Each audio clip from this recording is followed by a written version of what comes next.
तपती गर्मी, इतनी धूप में आज मैं सुबह ऐलनाबाद, अभी गुलाचिका और यहाँ तीसरी सभा कर रहा हूं।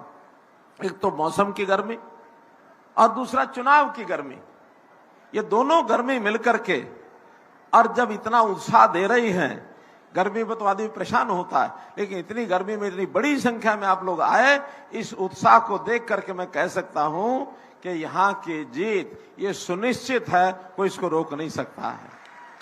कांग्रेस बौखला गई है। कांग्रेस के बौखलाहट के दो कारण हैं।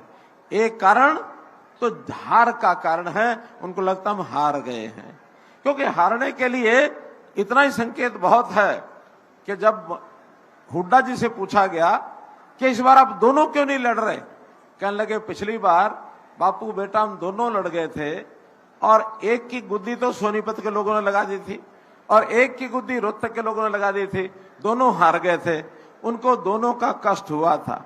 हारे 10 थे लेकिन 8 का कष्ट नहीं था, कष्ट तो 2 का ज्यादा हुआ था ये बापू बेटा को।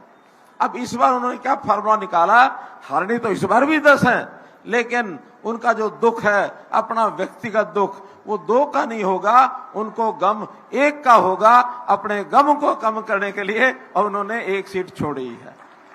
मित्रों, भले ही उनका गम आधा रहा हो, लेकिन कांग्रेस की 10 की 10 हरानी है, तो फिर सोनीपत लोकसभा जिसमें हमारा जुलाना विधानसभा में आता है, एक भारी बहुमत से हमको मोहनलाल कौशिक को जिताना है।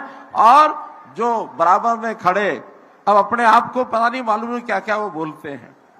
वो कहते हैं मैं तो जींद जिले का रहने वाला हूं, लेकिन मेरे पास पुख्ता जानकारी है कि उनका वोट यहाँ का नहीं है, उनका वोट हरिद्वार का बना हुआ। मैं तो हरिद्वार का, अगर वो हरिद्वार जाकर के बसे हैं, वोट उनका है, तो वो किस बड़ी डिंग मारते हैं, मैं तो जींद जिले का रहने वाला हूं।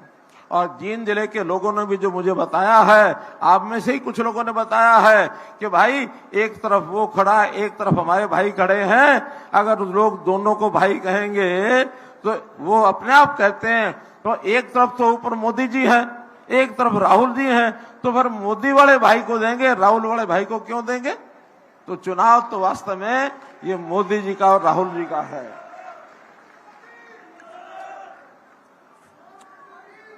तो मित्रों, कांग्रेस की इन बातों